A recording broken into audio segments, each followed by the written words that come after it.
Welcome to our new series, Transformed, and it's also the third month of the year, March. So kadasig, no? Soon the first quarter will be over, and that's why we don't want to miss on what God has in store for us this year. The theme of the church this year is fruitfulness in life, and we want to experience fruitfulness in every possible way because we don't want the year to just pass by and we miss whatever the Lord has in store for us. So we're in the series Transformed, and in the coming weeks, we are going to look at some important things in our life. So usually when we hear the word transformed, that's the desire of our heart. We want to experience transformation because none of us are perfect. Only a perfect person doesn't need to be transformed. But the picture of transformation is so beautiful because it talks about metamorphosis. Okay? It talks about how a worm can become a beautiful butterfly. So in the same way, how a sinner can be saved by God and become a saint. Ang saint, hindi na sila patay. Buhi ni sila. Those of you who are God's children, you are a saint. Saint means set apart, meaning you have been redeemed by God. So tell the person beside you, saint. Mm. Okay. I think wala man di may ngalan nga Bernard, no? Okay. Okay, gaya ka ng Saint Bernard. But anyway, each one of us are saint. That's why when Paul wrote the letter, he would address it to the saints in Ephesus, to the saints in Colossae, meaning to the believers in those places. So we are on the process of sanctification. So it's a process of being cleansed and purified by God. And part of sanctification is transformation. As we are being purified, as we are being sanctified on the inside, we are also being transformed inside out. So people who begin to experience transformation become not only invisible in their transformation but visible, 'di ba? So mga sometimes ang unbelievers cannot understand how come there's something in a true believer that is different, that somehow draws them to whatever there is. No, hindi sila kaintindi anong ara da. Kung hindi ka Christian, mambal ka aura o ano. But it's more than that. It is the presence of the Holy Spirit that makes something different. Okay? So we believe that in our life, there are different aspects that we have to experience transformation. And this is what we're going to look at in the coming weeks. So what do we expect in the coming weeks? Well, we're going to look at, of course, beginning with spiritual health, because that is the foundation. But we're also going to talk about physical health, mental health, emotional health, relational health, financial health, and vocational health. So this series will be more practical in our Christian life in the sense that I'm not saying that our past series are not practical, but this is going to focus more on one specific aspect of our life.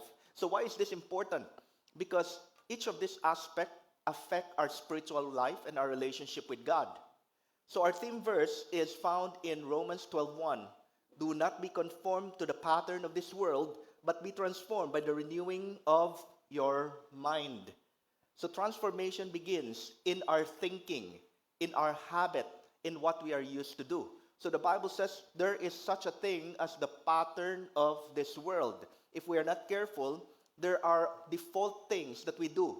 Okay, for example, if we find ourselves struggling financially, what is the usual thing that people in this world do? Huh? Cry. Of course, tanan makry. Pero how do you try to find solution? Mangita kung sino pwede utangan. That's the default, di ba? But that is a pattern of the world. And God wants us to move away from that pattern in order to experience financial health. Because borrowing money doesn't help in your financial health. Instead, it adds to the burden. Nga aman, because ang interest kadako. Okay? And aside from that, kung nanghulam ka sa kilala mo, gagaguba ang relationship. So it sacrifices a lot of things. But God is teaching us to change that mindset. Do not follow what you are used to doing. Do not follow what you see other people are doing. Do not follow what you see your predecessor are doing. But begin to have a different pattern. Physically, we need to be healthy. And many of us are guilty. Because we, as Christians, sometimes we focus more on the spiritual and we forget that the physical is also part of our being and part of our worship before the Lord. Our mental health is important. Our emotional health is important. Because when we worry, when we are anxious, it affects our relationship with God. So everything here connects to our spiritual relationship with the Lord. So we need to have that change of pattern. But for us to be able to maximize our series, there are 3 things that we need to have. First of all, Sunday celebration. Every Sunday, we'll be talking about a different subject, a different topic connected to transformation. That means we encourage everybody to be here every Sunday. Because if you miss on a Sunday, you miss on a topic. You might miss the mental health, you might miss the physical health, you might miss the financial health, and probably that's a very important topic you may need. So be here every Sunday in order to maximize everything. But not only do we need to be present Sunday, but we encourage everyone to be part of a life group or small group. Because here on Sunday service, you cannot ask question. Nakatilaw ka mo ask question sa worship service? May gusto sa inyo mag-ask question? I attended one church one time in Manila. It was a big church, around 1,000 people. And we were surprised all of a sudden when there was one lady who stood up and asked a question to the pastor who was preaching. Later on, we discovered that that lady has a mental issue. Pero the pastor was so kind and gentle. The pastor just simply said, "Thank you for your question. We can talk after the worship service." Okay, because the kabudlay, no, in a gathering like this, for people to have question and answer, we can do that in our core classes. So for those of you who have not yet attended core classes, we encourage you to attend on the next round because that's an opportunity for you to ask question. Okay? Nasadya ng mga tao to ask question because they have questions that are in their heart that they want to know. Of course, as a pastor, I'm always at the mercy of God to give the answer. But if I don't know the answer, I will tell you I don't know. But each one of us, we are growing together in the Lord. And so being in a life group gives you the opportunity to share, to pray, to minister to one another, to encourage one another, and even to ask questions. If your life group leader don't know the answer, they will tell you, "I'm sorry, I don't know the answer. Let's pray, and I will seek the Lord for the answer, or I will ask one of the pastors for the answer." So it's an opportunity for us to interact in a more personal way. The third is our daily reflection. In this book, Transformed, there is a daily reading that would help us understand deeper these different aspects of life. Okay? So this material, Transformed, is developed by Rick Warren, the one who made Purpose-Driven Life. Okay? So we thank the Lord because if we are to buy the book, it will cost around 500 pesos. But we were able to get a special permission to reprint the book without any royalty. Okay? So royalty meaning amo nang kapadakop kapamahal plus of course the publishing. So we were given that permission to have it reprinted without royalty. That's why we are selling the book only at the printing cost of 220. Okay?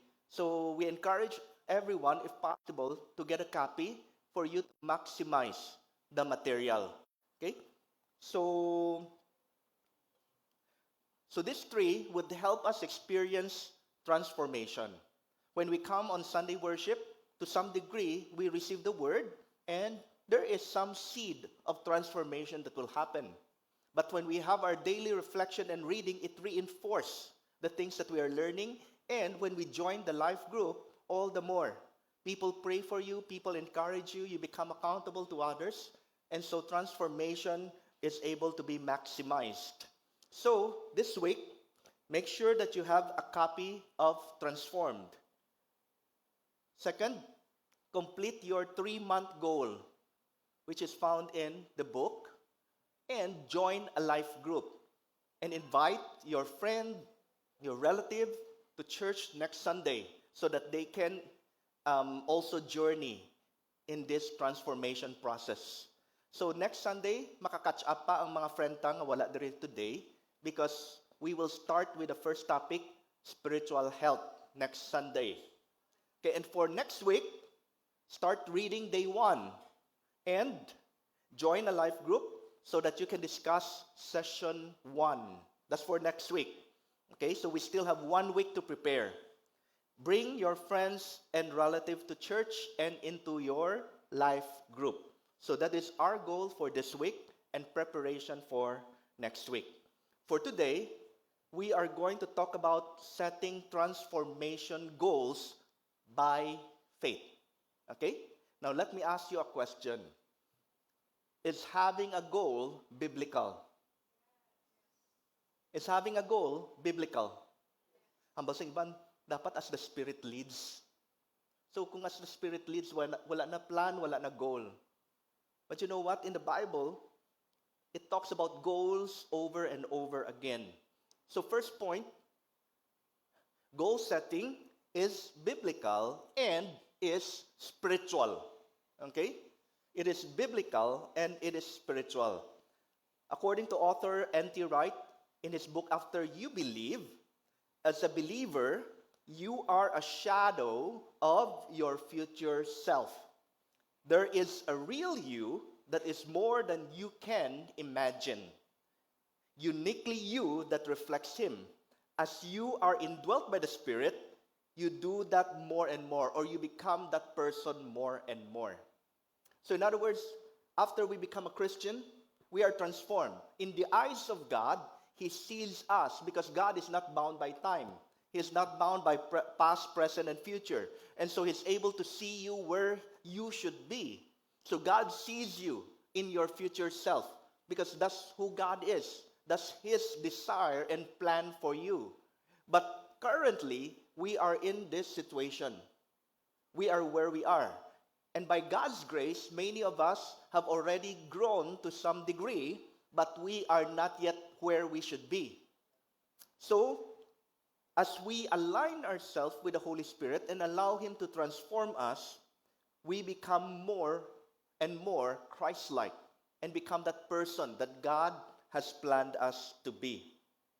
Paul himself said in Philippians chapter 3, verses 12 to 15, I know that I am not yet where God wants me to be. I have not reached that goal. Wow. Coming from a super apostle, somebody who was able to bring the gospel all over the known world. Known world because that's the Roman world during that time. But still, naglabot sa Asia and to other places. That's why, ultimately, we are blessed that in the Philippines, we have known the message of the gospel. The Bible came to the Philippines. You know, before the Bible came to the Philippines, ano ang beliefs ng sa mga people dere? Animistic. They believe in trees, in moons, in sun, animism. And that's why sometimes the religiosity of people have still animism lingering. Okay, so like kung magmasakit gani, ano ang ginapanumdum? Arbolaryo or surhano. Daw manabala. So there is a mixture between Christianity and animism, which should not be the case. Okay? So that's why we praise God that the Bible has reached our place. And Paul was very instrumental in bringing the gospel to different places. All in all, Paul had 4 missionary journeys. 4 times he traveled to different places, establishing churches. Grabe, no? But Paul said, I know. By the way, in the book of Philippians, Paul was already imprisoned, and he was awaiting the outcome or what will happen to him. But yet, despite that, Paul said, I know that I am not yet where God wants me to be. I haven't reached that goal, but I keep moving forward towards it to make it mine because Christ made me and saved me for this. I know that I haven't yet reached my goal. But this is what Paul said. Knowing that he has not reached the goal yet, he said, but there's one thing I always do, forgetting the past and straining toward what is ahead. I keep my eyes focused on the goal so that I may one day win the prize that God has called me to receive through Christ in the life above. Now, the Bible says forgetting what is behind. Can you forget the past? Can you forget the past?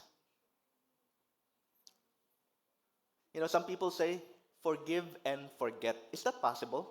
Forgive and forget? Who says yes, pwede, forgive and forget? Who says no? You know, the reality is, forgive and forget is not in the Bible. You can forgive even if you don't forget. In other words, your memories of the past will always be part of you. But if you don't forgive, you will always struggle with your past. But Paul said, forgetting the past. Paul is not saying you erase. Okay tani kung computer ka, nga pwede mo lang ma-delete. But sometimes, ga-delete ta, pero gina-retrieve naton. Okay, we have that tendency, di ba, in life. We go back to the past. But Paul said, forgetting the past. Don't allow your past to control you. Don't allow your past to manipulate you. Don't allow your past to dictate you. Okay? One of my favorite cartoon character, aside from Superman, is Batman. Okay, this morning nag-react sila. Kibot sila nga gabasa man ko gali comics.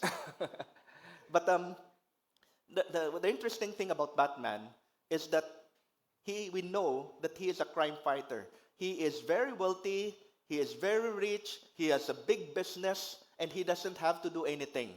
Basically, he has enough money just to enjoy life. But why is it in the evening he would go out and fight crime? Okay?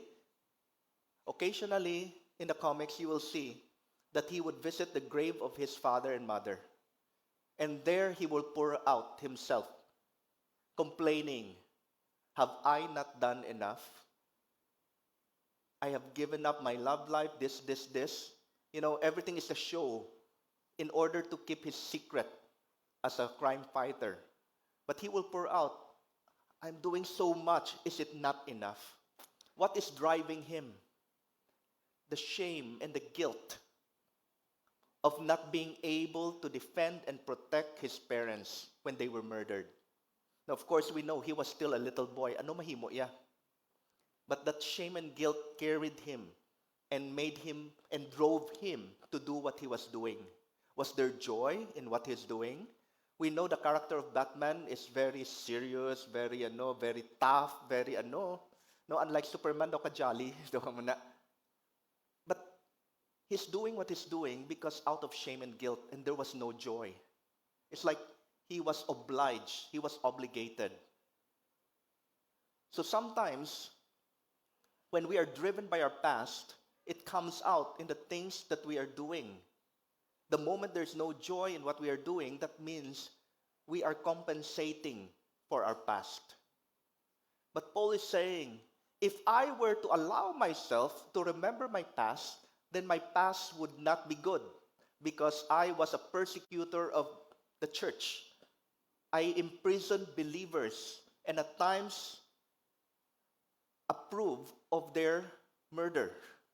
And so Paul's past would haunt him if he allows it and make him feel disqualified.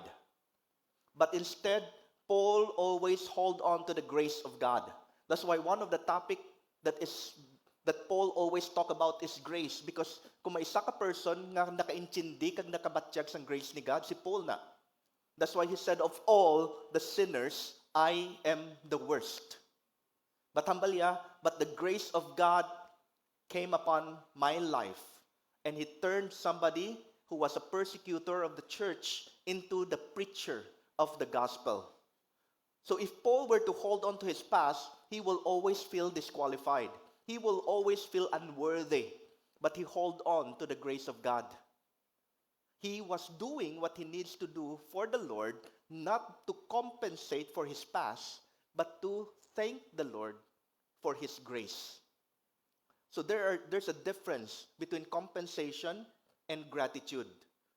And Paul is working towards that because of his gratitude towards God's grace. But he said, aside from the grace of God, he knows that there is a prize ahead. So he hold on so that he can take hold of the goal to win the prize for which Christ Jesus has taken hold for him. So, and then look at what verse 15 says. Okay, are you ready? All of you who are spiritually mature should think this same way too. Okay, so after sharing all this, okay, Paul said, if you want to be spiritually mature, you should have the same thought. Forgetting what is behind, moving towards what is ahead. So for us to experience transformation, we have to be willing to move out of the past and move towards the future. Okay, so not only is goal setting biblical and spiritual, but goals are statement of our faith. Okay, so when we set goals, we're not just simply doing some wishful thinking, but we have come before the Lord, sought His will, and aligned ourselves to Him. In other words, we are not as coming up with our personal goal, but rather we are coming up with a God-given goal. Okay, so today we're living in a world where a lot of Christians enjoy listening to prosperity gospel. And sometimes mabatian nimo nga by faith. Okay, and then kung may makita sila, guwapo nga salakyan, ilay hands nila. I claim this in Jesus' name. Or they set goal. My goal for the next 3 years is to have 2 cars and 1 house. Kaya pag gusto ka mo na goal, kung hindi nahalin kay God, wala may matabo. Okay? But if God has given you something in your heart, you can claim that because it is His promise.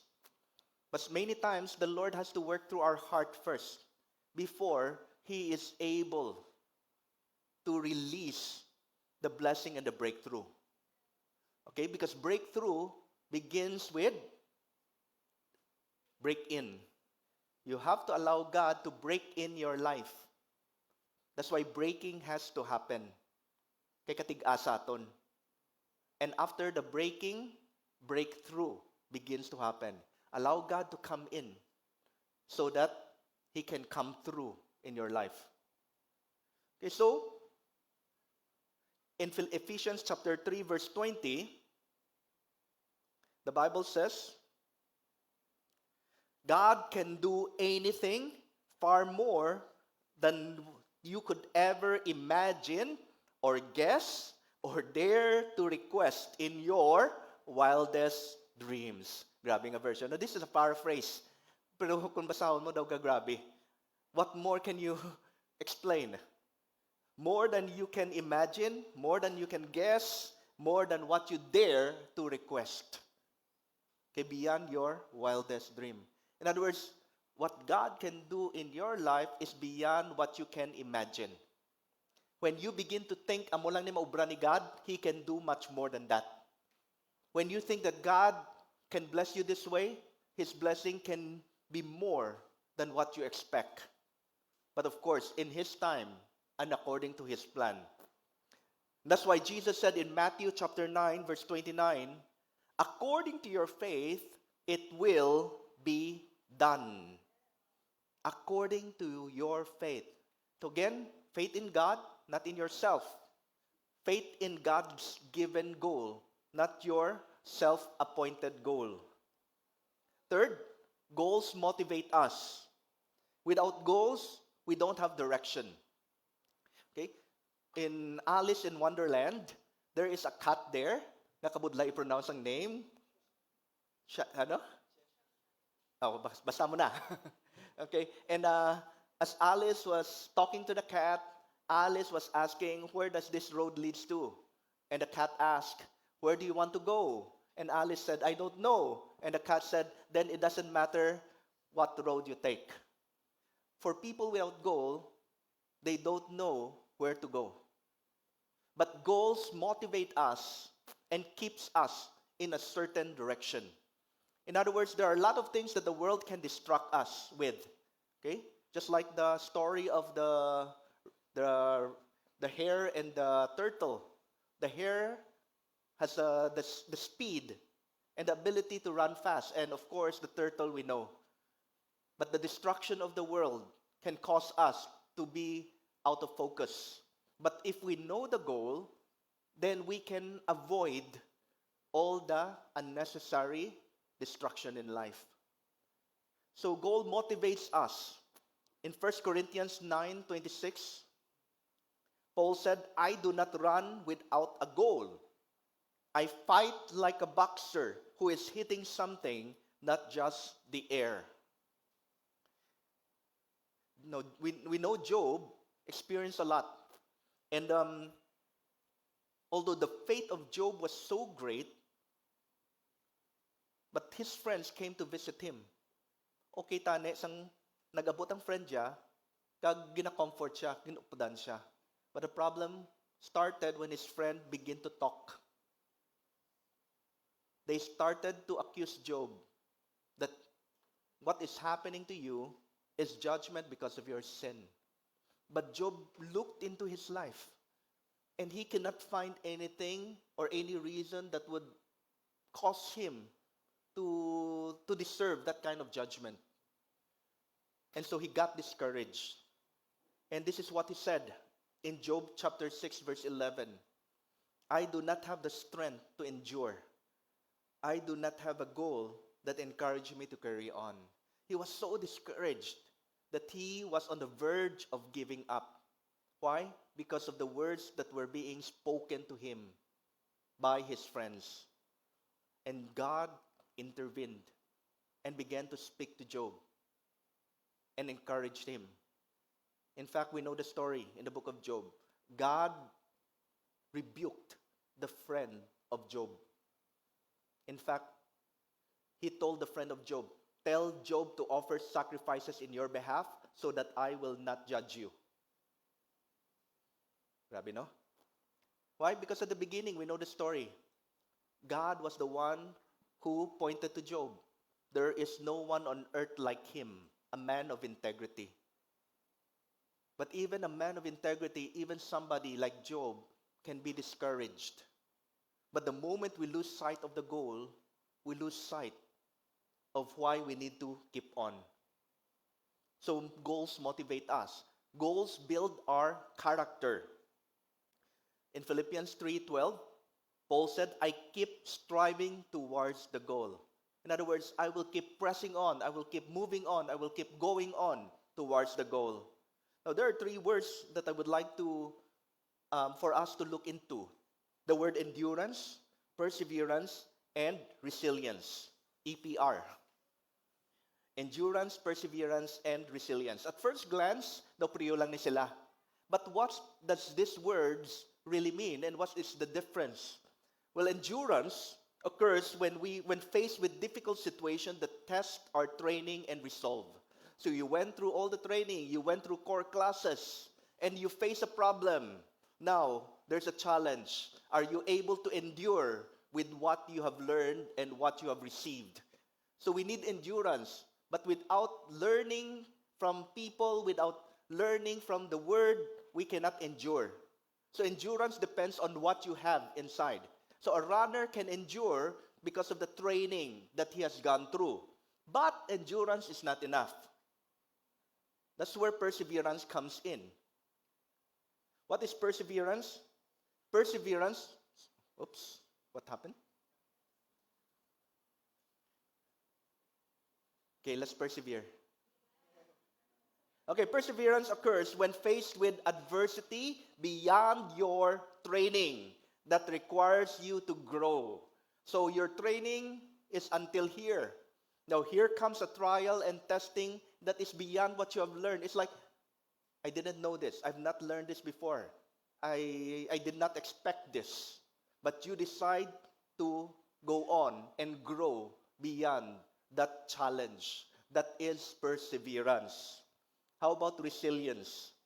Resilience is the capacity to withstand and recover from and move forward from difficulty or adversity. In other words, you fought, you fell, you stumble, but you rose up and you continue to move forward. That is resiliency. So to be resilient doesn't mean you are perfect. To be resilient means you are not willing to be stopped, but you want to finish what you have started. So we need endurance, but we need perseverance. But we also need resiliency in life. You know what one thing that pandemic has robbed people of? Resiliency. During the lockdown, ano gatabo gani? People, especially in Manila, praise God here in the province, at least makagwa ka sa subdivision mo, makalakat-lakat. But in Manila, people who are living in the condo, they only stay in their condo. They cannot go out. There is no nature. If there's any nature, it's the plant that they have in their balcony. That's all. So that means they have no sunlight. They have no exposure to other people because they are afraid. They are locked in. And you know what happened? The resiliency of their body begin to deteriorate. In other words, their antibodies become weak. You know, there are people nga daw kulbaan sang germs ka makontaminate. Na mo nang tatabo sa aton during pandemic. We hear people nga before magpuli gani dapat maligo anay. Or dapat ma-alcohol per me. Ay ban sa kakulba nila pati alcohol ginainom na lang. But we lost the resiliency physically. We become weak and easily sickened. But aside from that, the emotional resiliency was also affected. During the pandemic and even after, the term mental health becomes something very popular because everybody's talking about mental health. So that's what the pandemic has robbed us of, resiliency. But as Christians, we have the Holy Spirit in us that can cause us to be resilient. In other words, we are not perfect and there are times we fall, we stumble, but we rise up and we continue to press on. Number 5, goals will be rewarded. A few weeks ago, we said that sometimes as Christians, we feel it's not spiritual to talk about to talk about reward. But the Bible has been talking about reward over and over again. In fact, in Hebrews chapter 11, the Bible says, without faith, it is impossible to please God. Okay? And how did the author of Hebrew define what faith is? Faith is knowing or believing that God exists. That's one. You believe that God is there, He exists. But second, and He rewards those who love Him. That's what the author of the book of Hebrews says. Not only do you believe that God exists, but you believe He is a God who is just and righteous, who knows how to reward those who are good. So, even in the book of Revelation, Jesus said, I am coming back soon, and my reward is with me, and I will give to those who deserve it. So the concept of reward has been there throughout the Bible, from the Old Testament all the way to the New Testament. But of course, when we are doing something for the Lord, we are not doing it because, Lord, I want your reward. I want this. Otherwise, it is bribing or manipulating God. But we serve the Lord because we love Him, but yet in our heart we know He is a God who knows how to reward his people. Proverbs 11, verse 27 says, if your goals are good, you will be respected. If your goals are good, you will be respected. You know, promises are easily made. Goals are easily set. But to really carry it out is something different. And usually, kadamo ta mga promises kakabatian, no? Especially kung election. But after election, nalimtan na. Okay? Now, people have different feelings and sentiment towards Donald Trump. But one thing I appreciate about Donald Trump is that he was serious about what he said he will do. So the moment he stepped into office, he began to do what he said he will do. So he knows his goal, and he carried out his goal. Despite all the attacks, all the ridicule, all the comment that he received. In 1 Corinthians chapter 9, verse 25, the Bible says, all athletes practice strict self-control. They do it to win a prize that will fade away. But we do it for an eternal prize. So I run straight to the goal with purpose in every step. Take note, with purpose in every step. So if you have a goal, and if you have a purpose, then every step, every day of your life is lived with a purpose. You know, sad to say that there are people without purpose. And ano gatabo sa life nila? Life become wasted. A day passed by, 2 days passed by, 1 month passed by, a year passed by, and nothing happened. That's why as a church, this year is the year of fruitfulness. I was able to talk to a pastor, and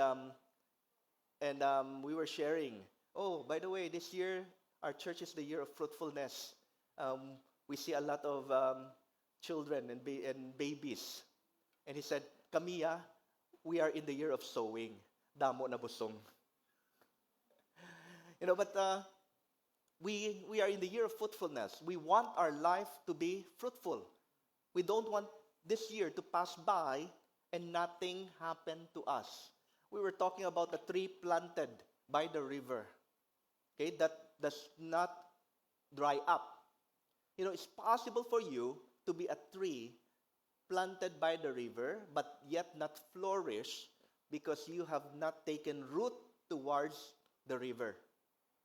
So as much as we are in the right place, we also need to do our part in order to be able to experience and enjoy the promise of God.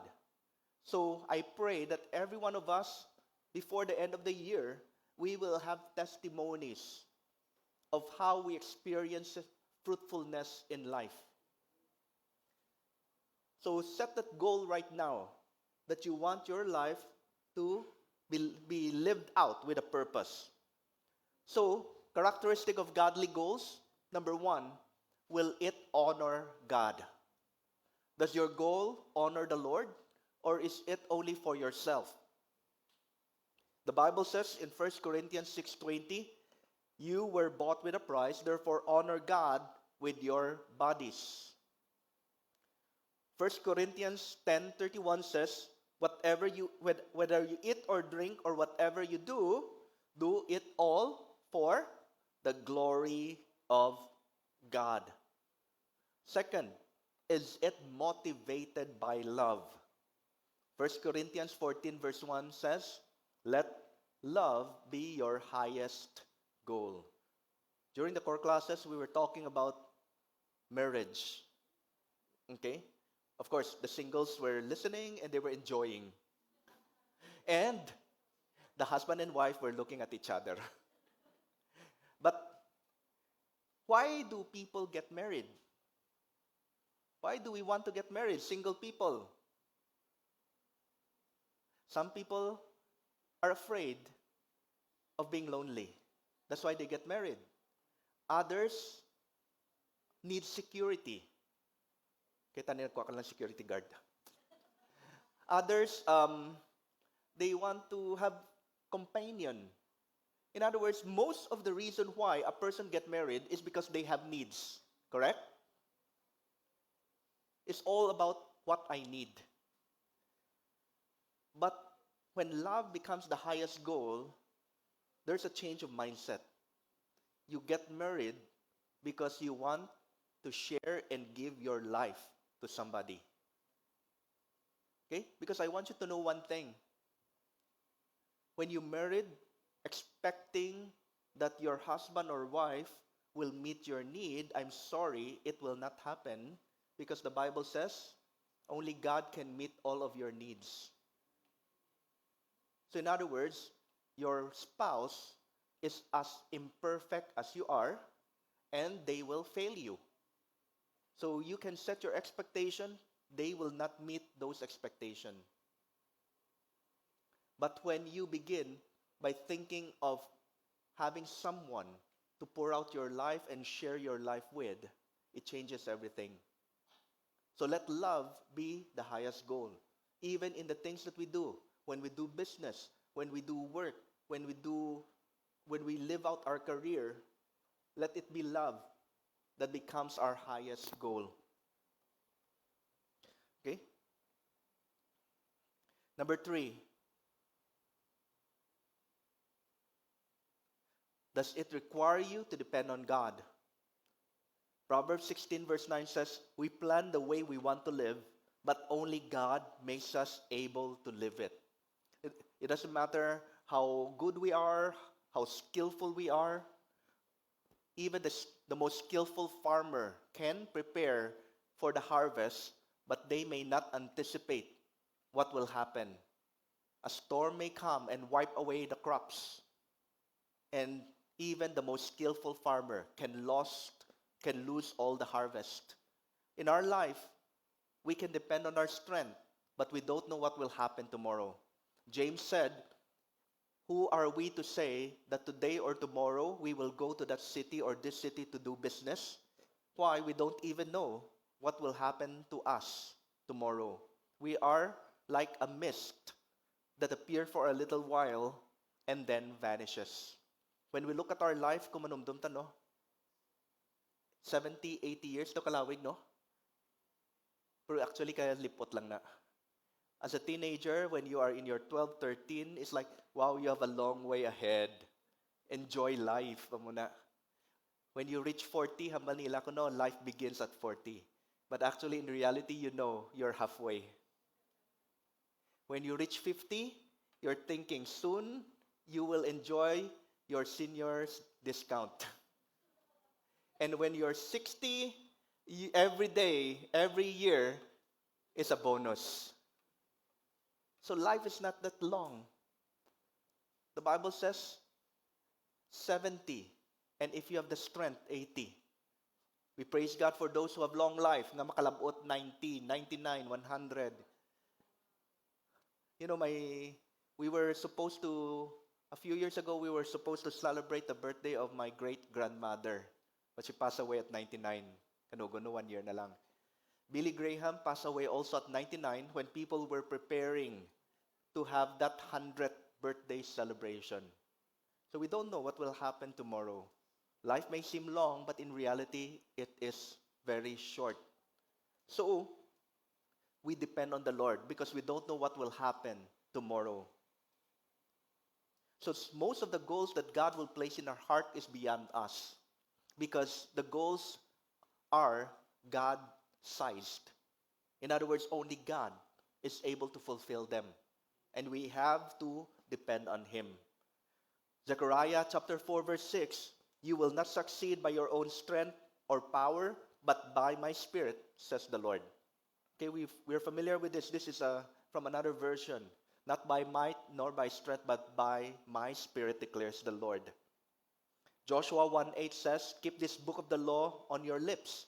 Recite it by day and by night, that you may be careful to follow what is written in it.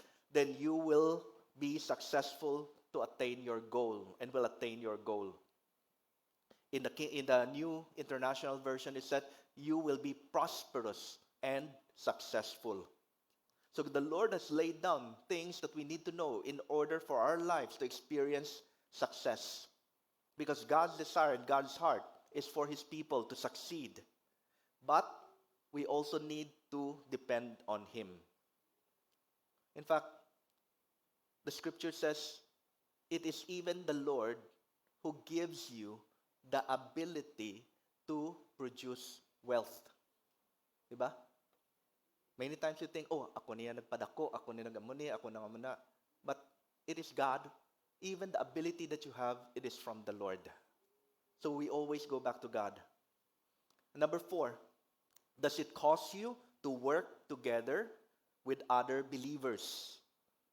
In other words, when God gives us a goal, it is always within the context of His body, His kingdom. It is not just a goal for ourselves, it is a goal for the kingdom of God. Ecclesiastes chapter 4 verse 12 said, by yourself, you're unprotected. But with a friend, you can face the worst. And a group of 3 is even better than a rope braided with 3 strands. Because a rope braided with 3 strand is not easily snapped. Okay? In other version, a cord of 3 is not easily broken. And we always use that when we talk about marriage. So God wants to place us in a community that will strengthen us, that will help us grow, and will help us mature as believers. And as on the process of maturing, we experience the transforming power of God in our life. So today, let's make this commitment to the Lord. It begins with that resolve in our mind that I know there is much more God has prepared for me. I am not yet where I should be, but I resolve to be where God wants me to be. And that means whatever the Lord would like to transform in our lives, we allow God to transform it. The Bible says in Romans 12, do not conform to the pattern of this world, but be transformed by the renewing of your mind. May supon pa. Then you will know what God's will is. His good, pleasing, and perfect will. Because the will of God can only be fulfilled in your life when you don't follow the ways of the world, but you begin to follow the ways of God's Spirit. So the Holy Spirit is in us because the Holy Spirit is the one who sanctifies us and transforms us so that we will fulfill what God wants. They said that the richest place in the world is in the cemetery because in the cemetery there are a lot of great ideas and great potentials that got buried. May it be that our potential will not go with the grave with us, but we will reach our full potential and be able to do what God wants us to do in this life. So let's come before the Lord. Let's make this resolve before God.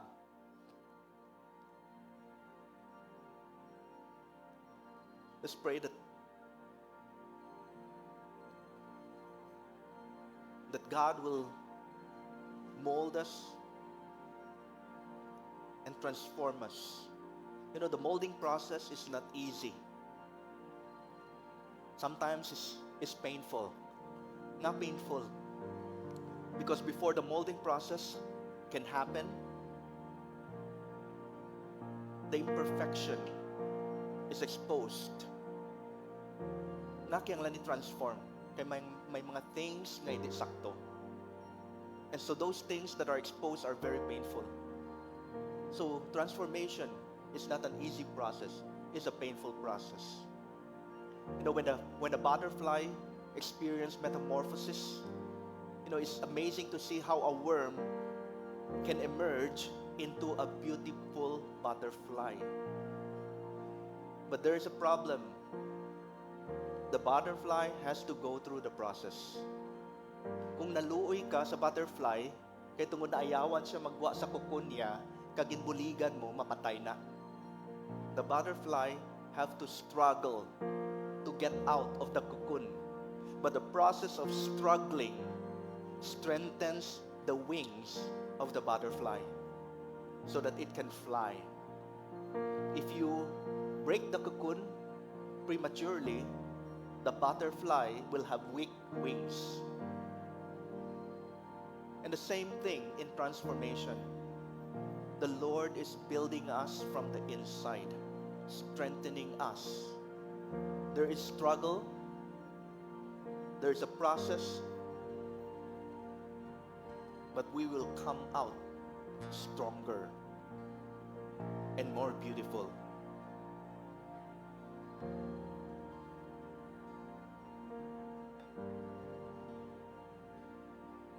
So let's make this resolve this afternoon and just tell the Lord, Lord, I know it's not going to be easy, but it is going to be worth it.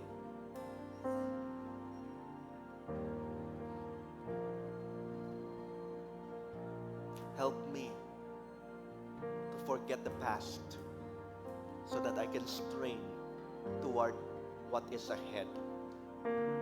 Help me to be surrendered to your Spirit